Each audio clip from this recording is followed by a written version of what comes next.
مساء الخير على كل عملائنا الحلوين. زي ما عودناكم بحب اوريكم كل جديد من المركز عندنا. معايا الكلاينت هنا الجميله كانت عامله تاتو حواجب لونه مزرق. احنا حولنا من اللون المزرق دوت او الرمادي، كان لونه تقيل ومش حلو، وحولناه المايكرو بليدنج. ممكن نبص بصه. طبعا زي ما احنا شايفين كده.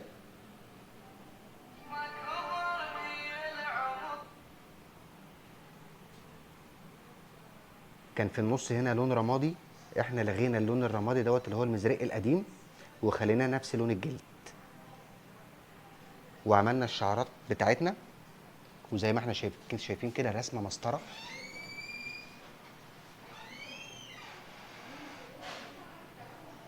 والشغل دوت طبعا مع برام.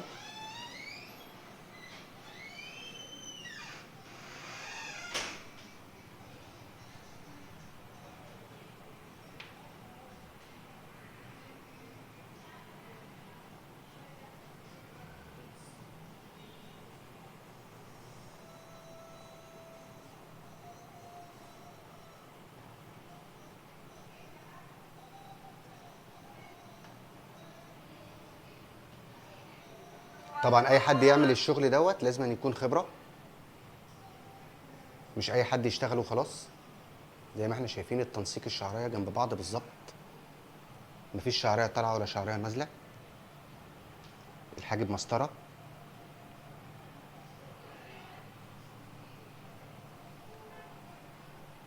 ايه رايك يا جميل في حواجبك؟ تسلم ايدك بجد، تسلم ايدك بجد، تسلم ايدك. ميرسي ميرسي، عجبتك يعني؟ ها، حلوة قوي قوي قوي قوي. ميرسي. انا عملت 4 مرات ماكرو بصراحة، ما مش بالجمال ده. وكان ومرة اللون منهم كان اللون مزرق. كان في دبي. ايوه. بصراحة ما كانش برضه بالجمال ده. ربنا يخليك يا ايوه جميل. كان فعلا اللون بايظ خالص خالص خالص. تمام. تسلم ايدك. ميرسي. زي ما احنا شفنا هنا تعديل الحواجب، ومعايا فيديو قبل مصور حاجب وحاجب، هحطه لكم من تحت برضو اتفرجوا عليه. تمام.